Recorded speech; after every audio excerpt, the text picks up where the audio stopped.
In this video, we're going to review my all-time favorite park board, the Team Pro from Nitro. So this is a full camber, all-mountain ripper designed specifically to ride big jumps and big rails, but it can really do it all very well. I'm riding a 159, I'm 6 feet tall, 165 pounds, and I'm riding at reference stance, what's pretty much exactly 21 inches, using -9 on the back foot, plus 12 on the front foot with 2 forward lean. It's a little bit directional. I think it has like an extra centimeter on the nose, but not so much that you'd ever notice. And the really key thing about this board is, first, it's full camber. You want all of your park boards to be full camber. This is because full camber goes and helps you grip the snow, gives you the most power. When I first moved to Whistler and I was trying to ask my coach, ask people what to buy, we're like, all the companies make really great boards, just make sure you're getting full camber, just because it's the best shape for the jumps. And if you're trying to go and push yourself as a freestyle rider and you want to get the most of your board, full camber is really the way to go. So that's the first requirement that I needed to try this board in the first place. But I also tried the Team, what's like the less pro variant of the Team Pro. And the big difference between the two, and is actually the biggest selling point for the Team Pro, is how it feels. The Team feels a lot like a Burton Custom, where you can really feel that wooden core. It feels snappy, it feels tangy, and you can feel the power. The Pro is even more stiff, but it feels not like it. So even though it gives you all the same amount of pop, it gives you all the same amount of tang, it gives it to you in a more adjustable way. I like comparing it to like sort of how plastic flex is, compared to how wood flex is, where wood's really hard and it snaps back really aggressively. Plastic sort of comes up, molds a little bit, and drops a little bit slower. So it's not quite as snappy, quite as responsive, but it makes up for that with consistency and precision. And this is something I've only experienced on the Team Pro in a way that I actually found really beneficial. It feels a lot like a pro rider's custom board that the company's making for them, but you're getting it just from the factory store. So what I mean by that is it sort of grips traction, it sort of feels a little bit heavier, but this heavier traction-y feel really helps you go and get that micro control. And I honestly don't find this board too stiff at all. In fact, it might be a little bit too soft for me, what is why I might try a different board in the future.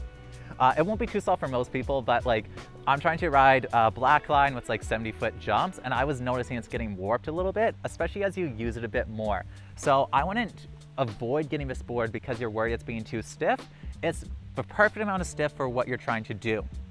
So let's talk a little bit about who this board is for, what it can do, and what it isn't really meant to do. So this board is meant to be a powerful park board. That's why you see so many of the pro riders using it, and that's why you see it being used in so many situations, because it's really a board that can do it all. The stiffness of this board is really useful for cutting through chunder. If you don't know, the stiffer board you have, the better when you're riding like big mountain after POW days. That's because the stiff boards just push through that chunder. So I get a lot of questions like, is it playful? Can you do butters?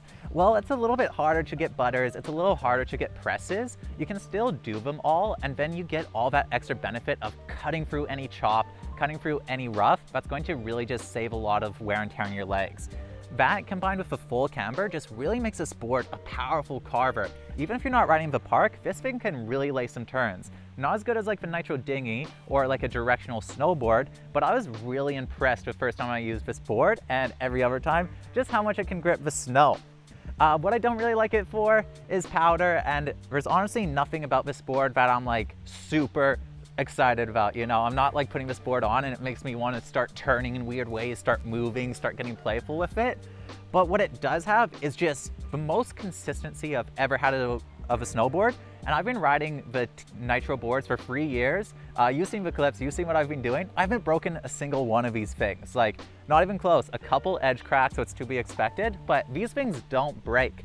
And that's really the benefit from like this Team Pro, like more solid texture, is as they get older, they usually don't crack and start breaking. Instead, they just get a little bit softer. So that makes it a board that's really useful for the whole year. I like going and using it, so like I use my old board for the start of the season when it's rocky, but I use this during the main jump season, and by the time spring comes around, it's a little softer, a little more playful, and I don't need that extra stiffness. And then it goes and recycles for the next year. So you really get the full lifeline of this board, and I've been putting like 120 days on each one of these boards and still loving it and still being happy to like use it afterwards. For powder, It's average. It's a full camber park board, a little bit directional, so it helps a little bit, but you're definitely not floating. You could ride any powder you want in it. Like, it's not going to hold you back. You're not going to be at a disadvantage using it, but it's not going to give that like playful feeling. So who do I think this board is meant for? This board's meant for anyone who's trying to really go and ride park, really get strong fundamentals, powerful 360s, trying to get max power out of her snowboarding. Especially if you're starting to ride like 20-foot to like 50-foot jumps, this board's great for you. If you're looking for a soft butter board, if you like presses, if you like buttering around with slope, if you're not riding very fast, it's probably more board than you need. It's pretty stiff, it's pretty aggressive, and if you haven't ridden a full camber park board, it's going to be a big adjustment. The reason why it's so beneficial to have like this stiffer board in park though, is say like you're riding a rail, you can go and actually ride closer to like the nose of your snowboard, closer to here, because a softer board will start flexing, making it hard to stay on the rail, where this board, you can really put your weight on it. Same with butters. So even though you can't butter quite as easily, you're able to load more weight into that butter position, making it more exaggerated, and that's going to help in rail situations. Yeah, just a fantastic park snowboard.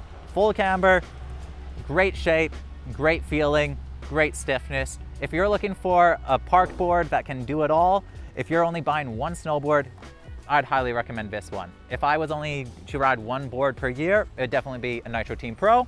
So if you're looking to go up your park riding, I'd highly recommend checking it out.